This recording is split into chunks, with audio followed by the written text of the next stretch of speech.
So I'm just looking for my sick bucket because I couldn't cope with the sort of faux sincerity there.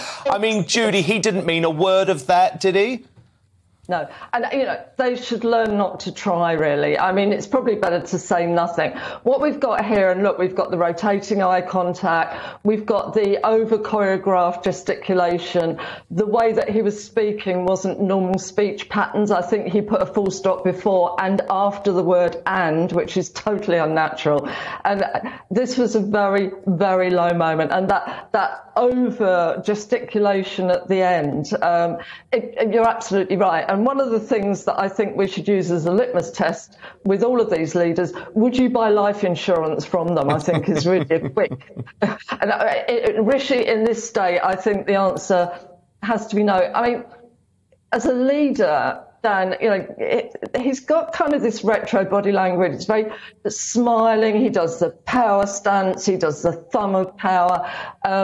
He looks like he's been marinating in good fortune all his life, but unfortunately, that will quite quickly convert to smug in the electorate's eyes, given the kind of circumstances he'll be taken over in. So, no, I'm afraid he wouldn't have convinced me. It was a low point when it comes to convincing me with his body language here. Judi, I want to show you another moment where he tried to avoid questions from journalists at the newspapers, but he was then forced to give time when he was challenged by the Sun's political editor, Harry Cole. Watch.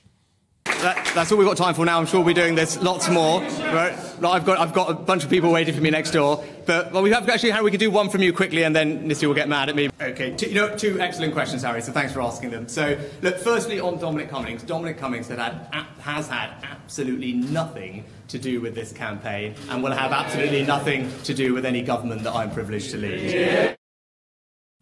He wasn't happy, though. What was he, Judi, about having to answer that question? No, and he needs to learn the technique that when you're not happy, you don't try and over-smile.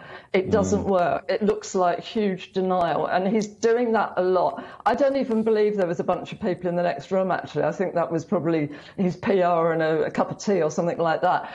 No, it's not. It kind of shows that he's been hurt. He kind of overturns on the charm.